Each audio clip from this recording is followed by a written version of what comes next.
This is CBC Winnipeg News.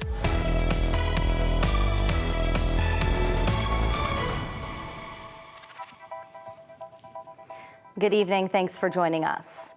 U.S. President Donald Trump has announced plans for sweeping tariffs, including a 10% baseline levy on all foreign goods.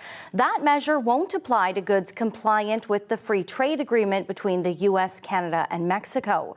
But existing tariffs on products from Canada and Mexico remain unchanged. Trump says America has been, quote, looted, pillaged, raped, and plundered by other nations for years. He claims the levies will usher in an era of prosperity for Americans. We will supercharge our domestic industrial base. We will pry open foreign markets and break down foreign trade barriers. And ultimately, more production at home will mean stronger competition and lower prices for consumers. This will be indeed the golden age of America. It's coming back. We're going to come back very strongly.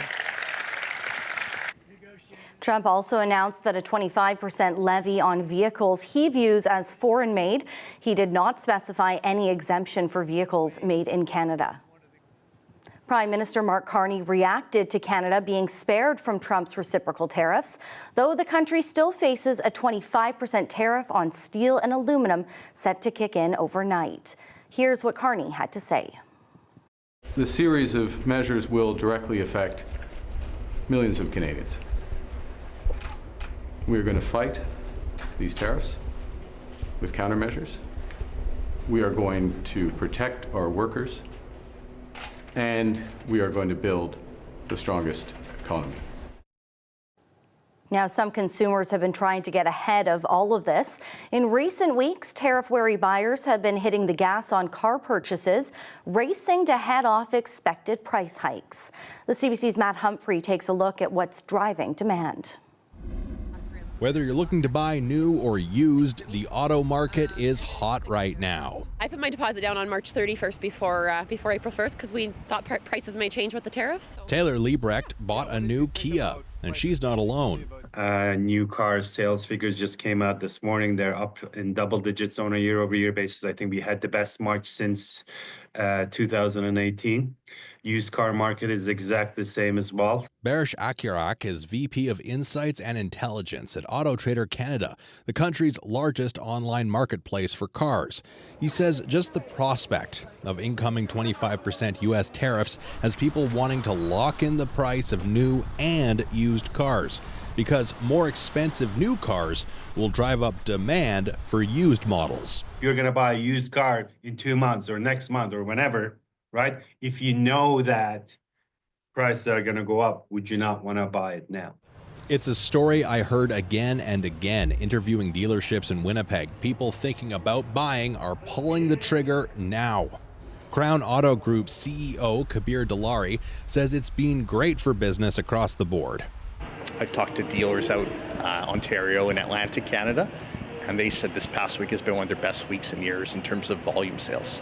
People who were maybe looking at, hey, I was thinking about a purchase in the fall, maybe I should just push that up to the spring now.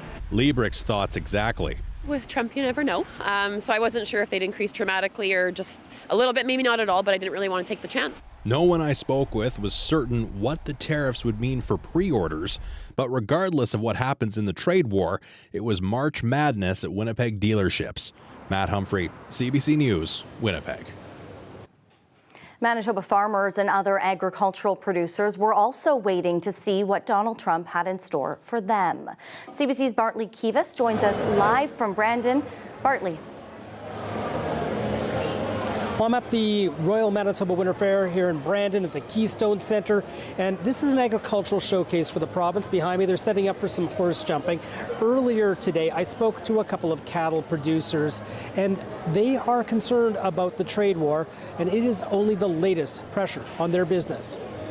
Now, a lot of people got out of cattle in Manitoba when BSC closed the border. Then came drought, and now this uncertainty. One woman who raises 400 head of cattle near Killarney told me she's worried about the cost of buying American heavy equipment. I also heard from a young producer with 230 head near McGregor, and he's concerned about importing seed and sending cattle south. had a good year there last year, and then all of a sudden it's another thing getting thrown at us. It's definitely frustrating. Bringing stuff across the border like AI, genetics, sires, definitely tariffs and putting tariffs on our cattle when we bring them across. I think U.S. do need our beef. They're definitely short down there, but I do feel U.S., but definitely we could use their products and they can use ours. So Bartley, Manitoba's premier, was also in Brandon today. What did he announce? Rob Canoe spoke at the cafeteria at the Maple Leaf Pork Processing Plant, and he announced more money to help producers weather uncertainty. Now, Canoe announced another $11 million in agri-stability funding, effectively topping up a federal program. He also re-announced some budget measures.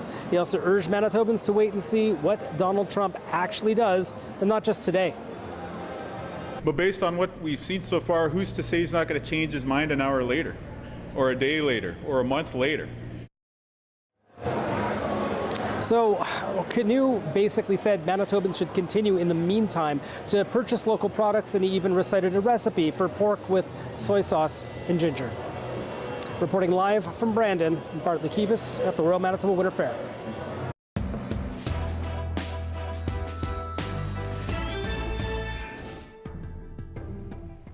NDP leader Jagmeet Singh is focusing on fighting Trump's tariffs. Singh made a stop in Winnipeg today, the last of the major party leaders to do so, while shoring up local support for Manitoba candidates. CBC's Josh Crabb has the latest.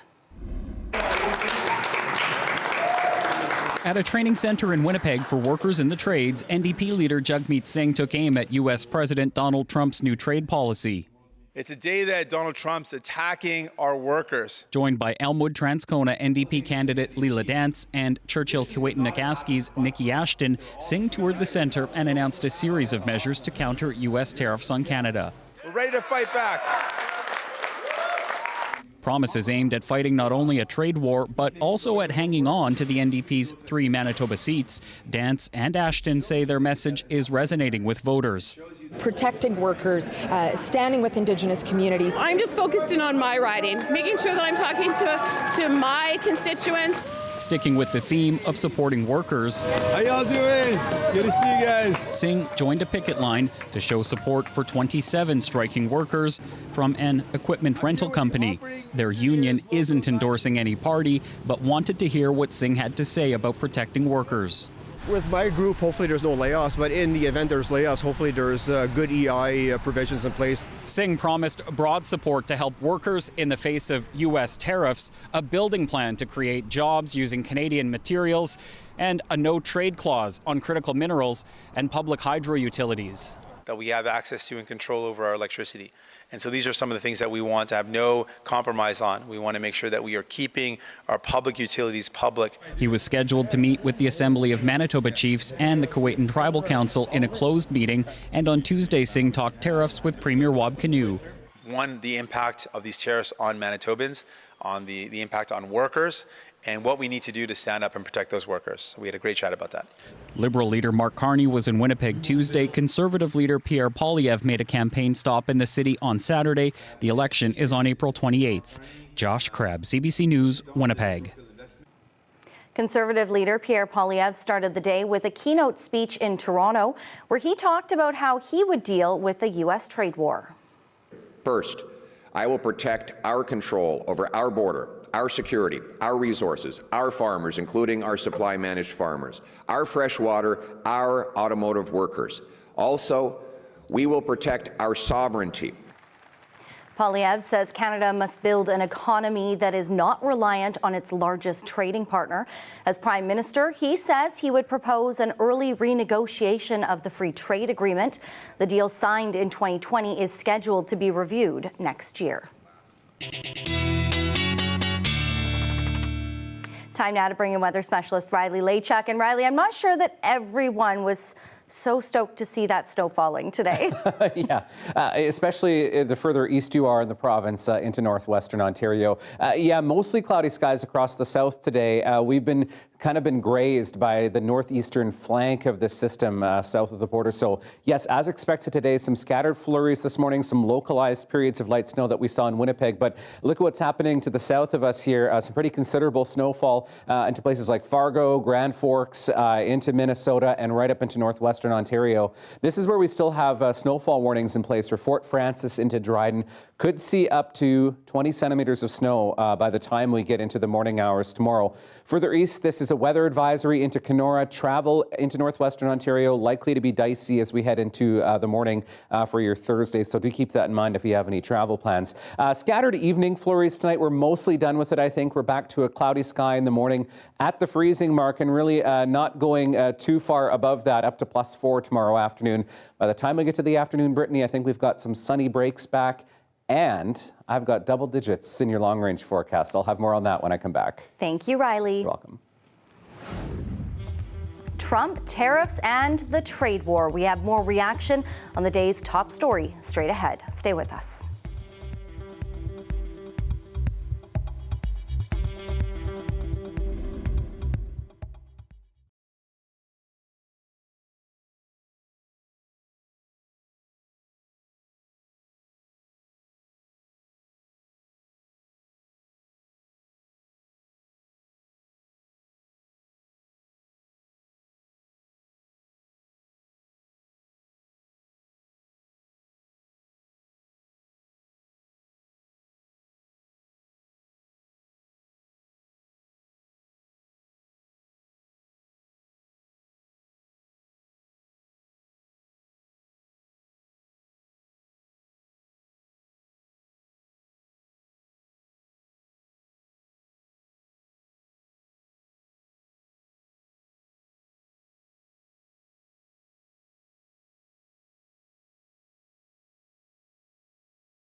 While Canada may be exempt from this round of Donald Trump's trade war, the country is still readying itself against 25% tariffs on steel and aluminum set to kick in overnight.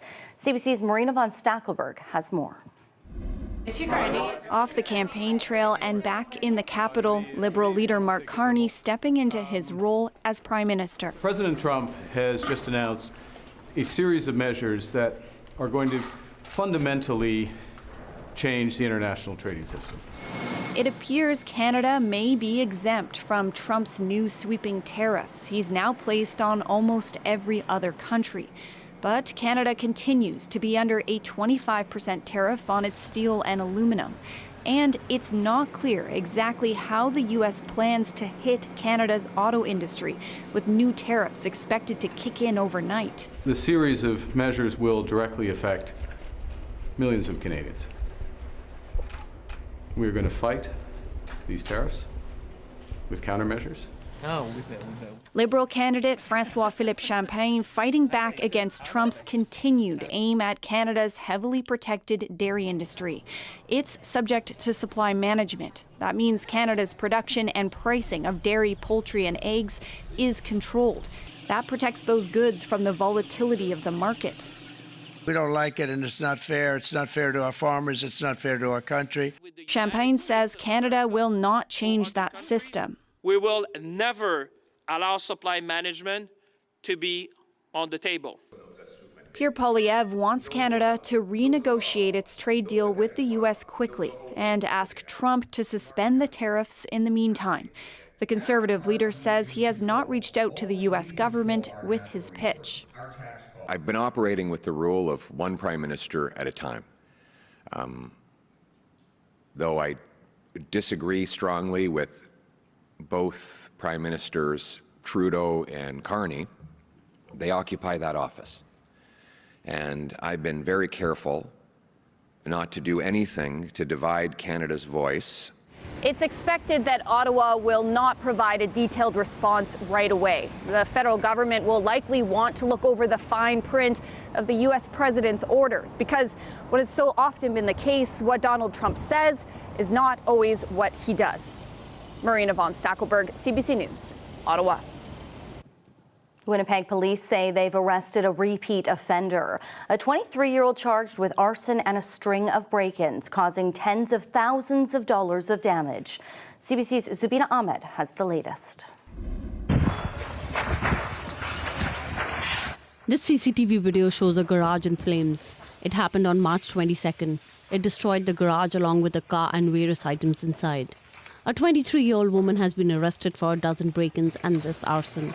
Did the whole garage have fire? The whole garage is... Okay. And this is all the fire point, and yeah. And your car was inside this, right? Inside, yeah. The garage belongs to Sky Sunday ice cream shop. Sangan is the owner. He says the total loss is around $60,000. I look at my CCTV. Some ladies came over to jump into my fence and stay in the garage around for like 2 hours after burning, like 8:20 p.m. Sangan says he bought his car just 2 years ago for $55,000. He has filed for insurance coverage. After a big noise, like a fire truck, ambulance, also what happened? I look at that, then it's my garage on the big fire. Bolly Lemansky, Sangan's neighbor who first saw the garage on fire. His CCTV camera captured the blaze.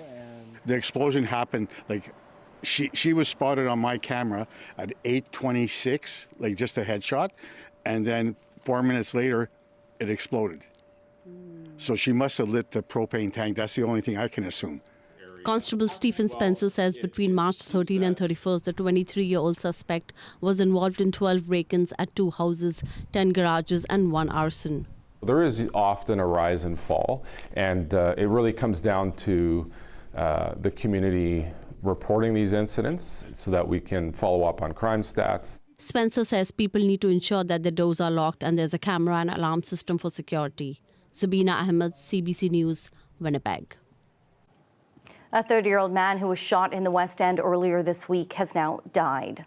Brenton Sean Paul Harper was found around 1 a.m. Tuesday by police responding to a 911 call on Agnes Street off Ellis Avenue. He was rushed to the hospital in critical condition but died. Harper is from Garden Hill First Nation but lived here in Winnipeg. No one has been arrested in connection to his death. Manitoba's police watchdog says no charges will be laid in connection to a 2023 police shooting of a 39-year-old. It happened on Dalhousie Drive. Police were checking a truck parked in a back lane when the driver pinned an officer with the vehicle and tried to take off. Officers shot him. He was taken to hospital but died. The Independent Investigation Unit reviewed the incident and say no charges will be laid.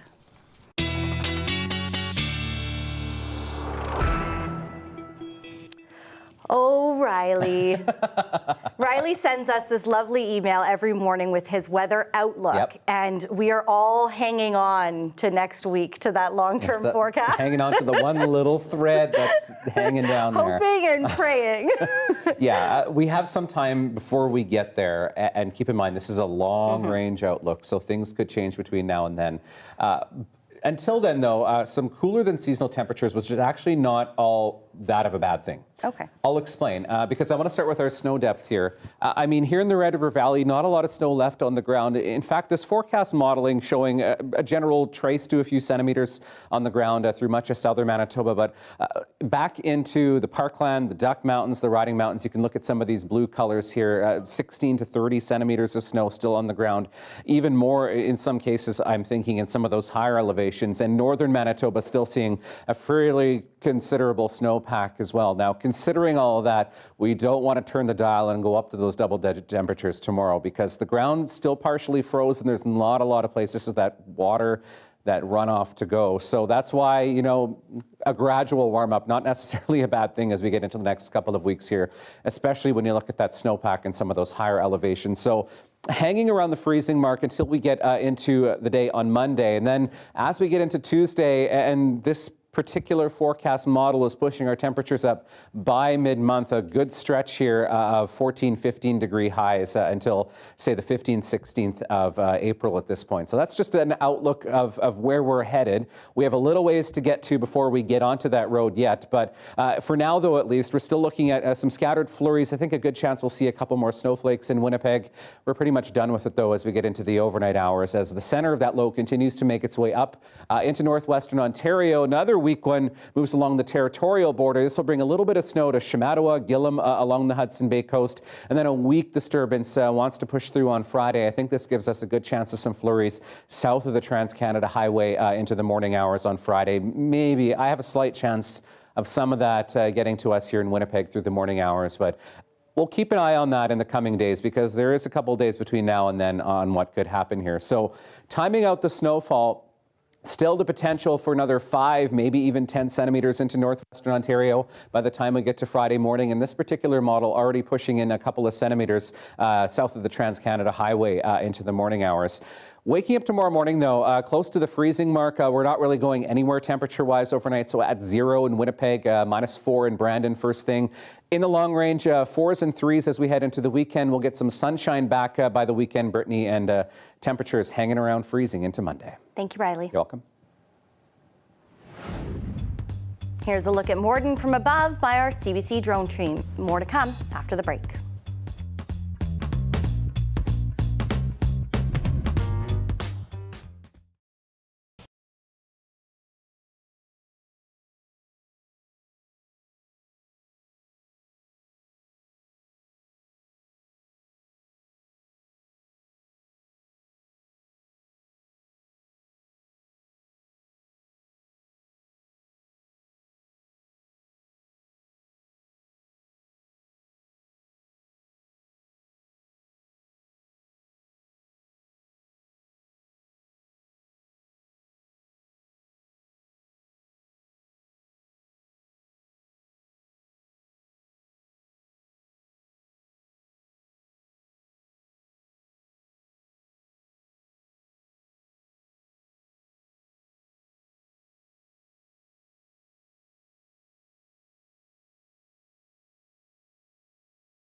They have the land, the people, and the demand, but the city of Morden doesn't have the housing. It's not a lack of interest from developers, but instead comes down to wastewater woes. As part of our Communities in Focus initiative, CBC's Rosanna Hempel was there with this latest story. The population of Morden is growing, but home building in the southern Manitoba city is dropping off. It can only issue a limited number of building permits. That's because its wastewater treatment system is nearly at capacity. That land is all ready for development, but we can't develop it yet. Richard Dick wants to build apartments, duplexes, and houses here, but his company can't get the city permits. Our construction in Morden will be 100% done after 2025, with zero new builds. It comes as demand for houses and rentals is high, this realtor says. The vacancy rate in the Pembina Valley and Winkler Morden is below 1%, so it's a tight market. Filipino newcomer Alice Oyardo heard that was the case, but shrugged it off until her family got here last year. We realized that it's really happening, even if Morden is just a small city. It's part of a broader construction slowdown in Morden, says Mayor Nancy Penner. We've approved, 700-800 housing units for development, but we've told the developers you can only sort of build 10-20% each year going out. So we're just waiting until wastewater is resolved. The mayor says the city can't expand its lagoon system here in the northeast corner of Morden because of the odor, and they've run out of land. Now, the city already has a design for a new wastewater treatment system at a different location, but the problem is they're about $30 million short. That puts us in a little bit of a bind. She says sewer and water rates could more than double over 3 years if they're approved by the Public Utilities Board. Although it's a concern for affordable housing, Penner doesn't blame past councils for the situation. In order for our community to grow and to prosper and to be there for our community, this is the cost of infrastructure upgrades. Morden's twin city of Winkler is currently expanding its lagoon system. The mayor of that city, Henry Seaman, says they may be able to help out temporarily. We know next year we're going to have capacity in our wastewater for a population of 25,000 people. We also know that we won't be 25,000 people next year. Our hope is, if there's an affordable way to do so, to allow them to pump their excess sewage to our facility and allow us to treat that and buy them the time that they need. There's a lot of things that have to be worked out before that's a feasibility. Both cities are optimistic about the plan. This builder says the solution eases his concerns somewhat. It's a Band-Aid. That's what it is. He's looking to the federal and provincial governments to contribute more funding to a long-term plan. As for the next 2-ish years, it's hard because this is our business. This is our livelihood. And until wastewater upgrades go ahead, these much-needed homes won't either. Rosanna Hempel, CBC News, Morden.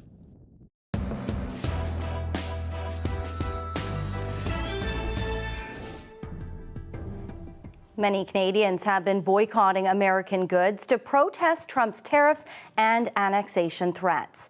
But they're continuing to spend money on one big U.S. player, Meta. The CBC election fact-check team has been looking into the proliferation of campaign ads on Facebook. Here's Jonathan Gatehouse. Political parties in Canada have advertised on Facebook for many years now, and this election is no different. We pulled the data from March 23rd, the day the election was called, to the 29th, shared in Facebook's advertising library. Not surprisingly, the two frontrunners are spending the most, with the Liberals totaling $677,000 over the first week, and the Conservatives spending $622,000. After that, it drops off rather dramatically, with the NDP spending just $13,000 and the Green Party only $8,600. And something else of note, the Bloc Québécois have spent $9,000 on ads so far, bringing an end to a boycott they started in 2023, a decision that came in the wake of Meta's ban on sharing Canadian news sources, including CBC News, which was a response to the Liberal government's Bill C-18, the Online News Act, which mandated compensation to media outlets for the use of their content. A Bloc spokesperson tells CBC News that the party is spending $2 in the Quebec media for every dollar they spend on advertising on Meta.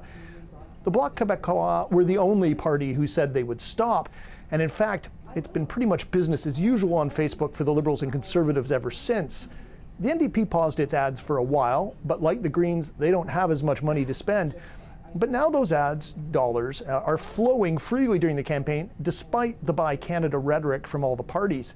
There's a pretty simple reason for that. Facebook still delivers unmatched social media outreach, and the parties have yet to figure out a way to replace it. Even Elections Canada are using it. They've spent $74,000 so far.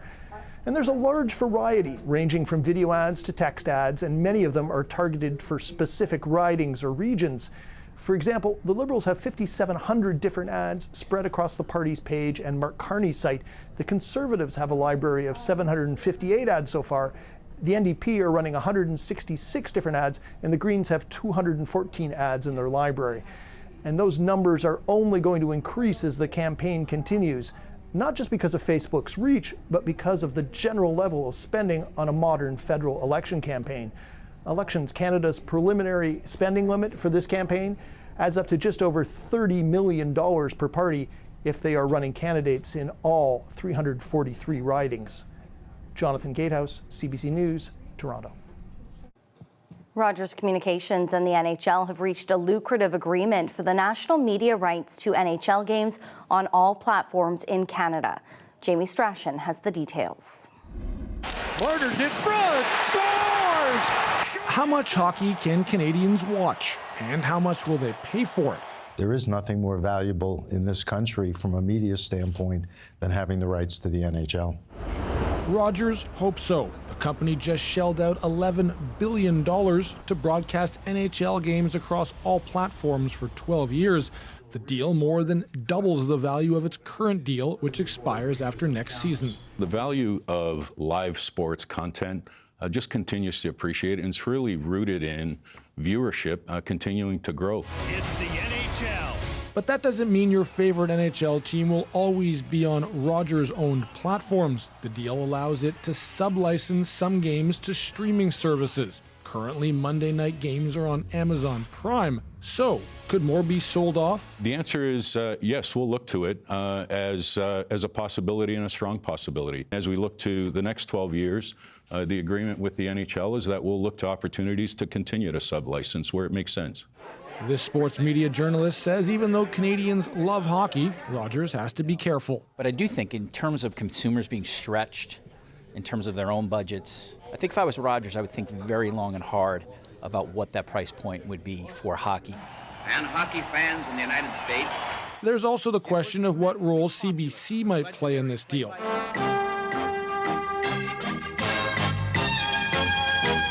After more than 70 years of NHL broadcasts, its current contract ends after next season. We value our partnership with the CBC, and over the next 18 months, we'll look to see if there's a continued partnership there. With the Stanley Cup playoffs around the corner, NHL Commissioner Gary Bettman says the game will connect with a wider fan base. Rogers is banking on it. Jamie Strachan, CBC News, Toronto. Hollywood superstar Val Kilmer has died after succumbing to pneumonia. After his film debut in 1984, Kilmer went on to star in some of the most popular movies in the 80s and 90s. Ali Shiasen has more on his life and legacy. Who's the best pilot? No, I think I can figure that one out on my own. He was Iceman, Batman, If I was to say, Jim Morrison, and a gunslinging Doc Holliday. But what was Val Kilmer known for? His range. As beautiful as he was and as talented and musical and all of that stuff, but was a real actor. This is a guy who was at Juilliard when he was 17, one of the youngest people they've ever let into the Juilliard acting program. and they knew it was something special. Special in that he could be the leading man and was unforgettable in supporting roles too. Most famously in Heat, where he's basically taking second banana to Al Pacino and Robert De Niro, but nonetheless, he is so extraordinary in that film. At one time, he was peak Hollywood. When he shows up mano a mano with Tom Cruise, it was 50-50 who was the bigger star at the time. But his career had valleys. The thinking man's actor he thought of himself to be didn't jive with some of his choices in movie roles. And that's why when he shows up in films like Batman, it didn't help him. Now you've devised a way to read men's minds. In 2014, Val Kilmer was diagnosed with throat cancer. It robbed him of his voice, but didn't rob him of the chance to tell his story. In the 2021 documentary, Val, he reckons with his reputation of being difficult on set. I have behaved poorly. Bizarrely to some. I see myself as a sensitive, intelligent human being, but with the soul of a clown. He learned from that, and he absolutely, as his career went on, generated the respect not only of the people on set, but people around the world. It wasn't the last we would see him on a movie screen. This was. The Navy needs Maverick. When in Top Gun Maverick, the big secret reveal where he showed up again to work with Tom Cruise in this extraordinary sequel, the baggage there wasn't simply a character coming back, it was a performer coming back. Val Kilmer passed away from pneumonia at 65 years old, surrounded by family and friends. Ali Chiasson, CBC News, Toronto. We have much more to come after this quick break. Stay with us.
Well, we had that little skiff of snow today. We had that snowstorm-ish last week that really impacted things when it moved to our friends in the east. Yes. But to the south of us, also dealing with some conditions as well. Yeah, potentially historic rainfall, Brittany, and tornadoes as we get into the next couple of days in parts of the U.S. I want to get right into it with the map here. A wide area of the U.S. right now under tornado watches, tornado warnings from Indiana, Illinois, right down into Louisiana, Tennessee, into Texas right now, dealing with this right now. Tornado warnings, tornado watches, severe thunderstorm warnings, and even into Ontario. This is already sparking rainfall warnings for the southwest corner of Ontario. We're looking at a multi-day event making its way up from the Gulf Coast. And as some of this moisture meets some of the colder air that we've been dealing with here, that's what's triggering some of these thunderstorms and giving the potential even in parts of the U.S., particularly in this stretch of the states here, of up to 300 millimeters of rain by the time the week is done. So we're looking at some potentially dangerous and historic situation in parts of the U.S. as we get through the next couple of days here. Yes, we do need a good soaking rain here in Manitoba. That's not in the cards. Neither is that amount of rain that we're looking at in parts of North America. All right, now your dog walking forecast, and tonight we're taking you to Cranberry, Portage, and Cheney. Thank you, Kim. Cheney looks like they can barely see up above some of those snowbanks that we have in parts of northern Manitoba still. Pretty healthy snowpack in parts of our north right now. Thank you for sending this picture in. You can keep yours coming to talkback at cbc.ca. Starting at the freezing mark tomorrow, I am hopeful that by the time we get to the afternoon, we'll actually get some sunshine here in southern Manitoba. Mainly sunny skies to the west of us, which I'll show you in your provincial forecast in just a moment. And we're looking at 1 degree by the time we get into the evening hours. Northwest winds gusting up to 30. Getting up to 2 degrees today in Winnipeg. 1s for much of Westman, even some 2s up into parts of northern Manitoba as well. So a little bit below seasonal for this time of the year. But yes, starting to get that slow, gradual melt happening in parts of the province as we get through into the next few days here. So overnight tonight, risk of some patchy fog, particularly where we've seen a few flurries and some cooler air as we'll see some clearing through the overnight hours tonight in the west. So -4 in Brandon, -1 in Winnipeg. Swan River looking at -8 tonight. In northern Manitoba, -11 in the Pas and Flin Flon. A bit of snow coming as we get through the day tomorrow. -1 by the afternoon in the Pas, -3 in Flin Flon. And looking at the south quick, we'll see a clearing sky west to east as we get through the day. So a sunnier sky in Westman, but a little bit more cloud, Brittany, hanging around in the Red River Valley in northwestern Ontario. Thanks, Riley. You're welcome. Well, the federal election is 4 weeks away, and the economy, job security, and the cost of living remain top issues amid the ongoing trade war. The removal of the consumer carbon tax being touted by some as just a political move. Our political panel breaks it all down. Well, this has been edited for time. The full discussion is available on our YouTube page. It begins with Liberal MP Dan Vandel on the carbon tax. The urgency of the environmental issues have not gone away, and we need to make sure that the price on pollution, as important as it was, and as 8 out of 10 Canadians actually were better off with the price on pollution than not, it was part of an overall plan to address environmental issues. It included investments in clean electricity, clean hydrogen, carbon capture. It included protecting natural areas. It including investments in clean buildings, including homes, the transportation system. But now we're all past tense because now it's gone. It's part of an overall plan, and we need to make sure that sticks around. So how does that stick around? Dorothy, I don't know if you want to get in here or not, because this has been between your two parties. Sort of, it was a point of disagreement, and then the Liberals before the election. It's not going to stick around if Pierre Poilievre wins. We know that more than half of that party don't even believe climate change is real. So it starts with the belief that climate change is real and it's not good for the earth. Do you want to respond, Dorothy? I would like to say no matter what you believe, what we're doing is performative rather than practical. I've been in Asia a lot in the last couple of years, and their air is completely polluted with coal. Coal burns. Let's be like them. Let's be like them. Coal has.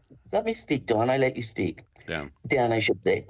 Coal has 40% more emissions, greenhouse gas emissions, than natural gas, and yet we've done everything we can to prevent natural gas and LNG from leaving Canada. That's not being helpful. That is hypocritical to say that by taxing Canada, which only emits 1.6% of the worldwide emissions, And somehow we're doing a really good job by holding back, something that would really actually reduce emissions from Asia. Is just stupid. 30% of the emissions come from Asia. Well, why would we not be doing everything we can to help mitigate their problem? And to be or clear, our problem, it's global. Are you looking to respond? And then, Aaron, you might be looking to respond as well. In Canada, we phased out coal for electricity back in 2016, and actually it's being phased out as we speak through some work that Prairies Can is doing.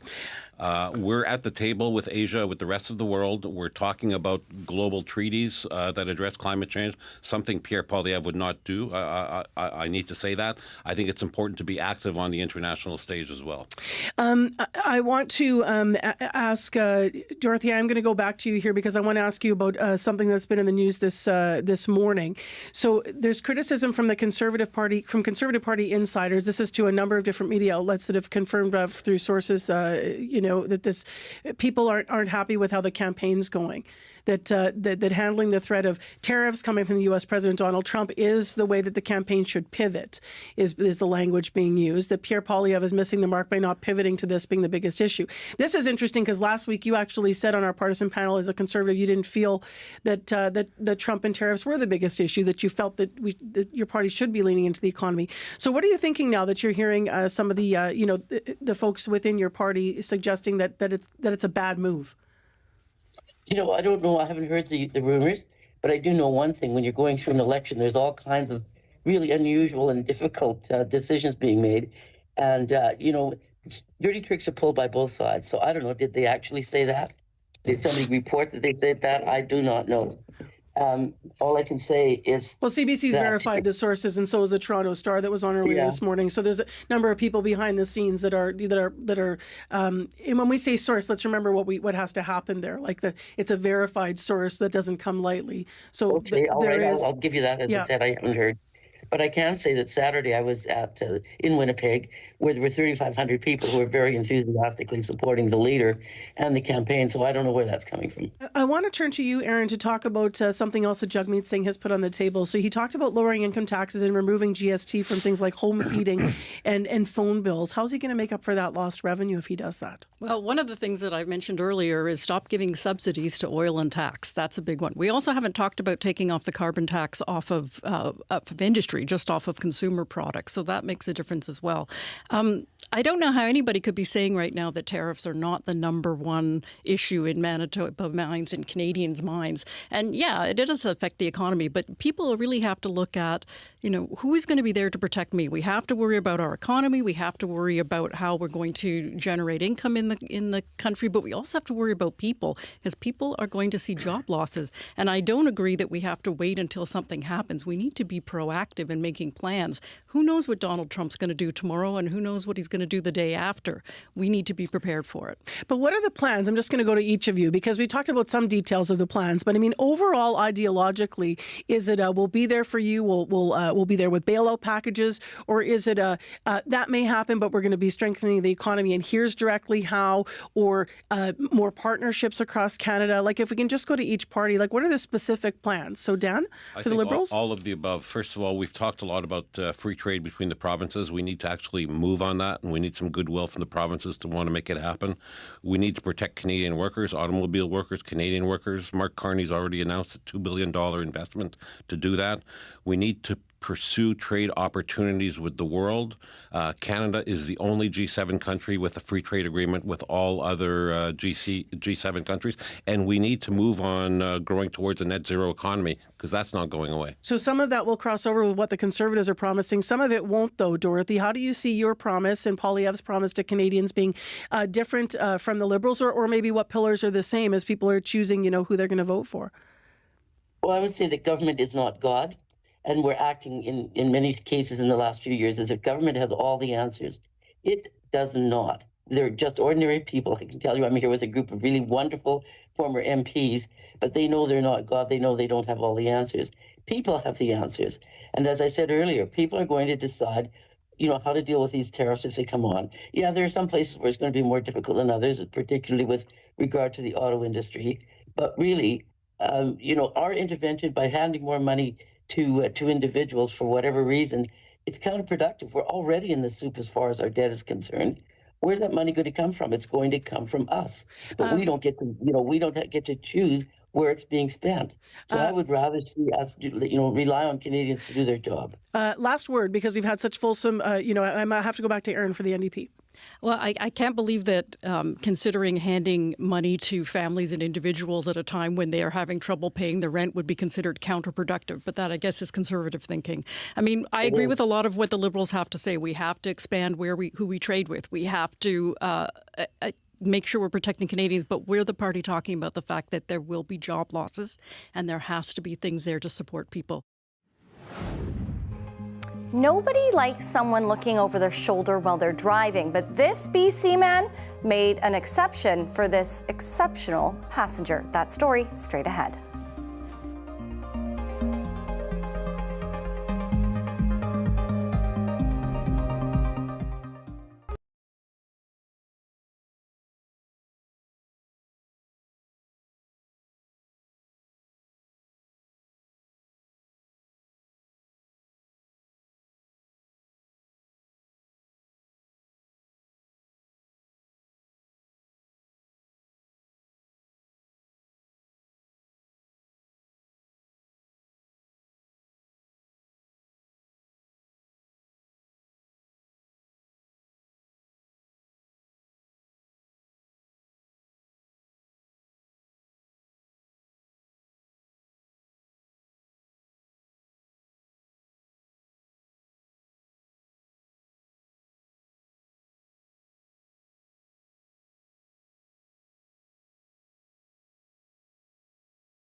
Well, snow continues overnight into the morning on Thursday for northwestern Ontario. Right now, even seeing some heavier pockets of that.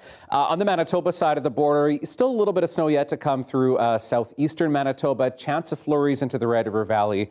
Just some leftover snowflakes here and there is what I'm thinking. Sunny breaks by the time we get to the afternoon.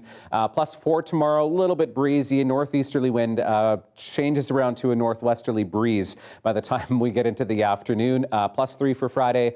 +4 for Saturday. Then we drop a little bit as we get into Sunday, Monday, but then we really start to crank up the heat as we get into Tuesday and Wednesday of next week. Tuesday at 8 degrees, back above seasonal, and Wednesday up to 14 degrees under the sunshine. That is going to feel glorious. Right? He has spent more than 10 years admiring and taking pictures of great gray owls from afar. But last month, a BC wildlife photographer was out capturing photos of the majestic birds when the unthinkable happened. It was hit by a car, so he came swooping down to save the day. Here's your Daily Lift.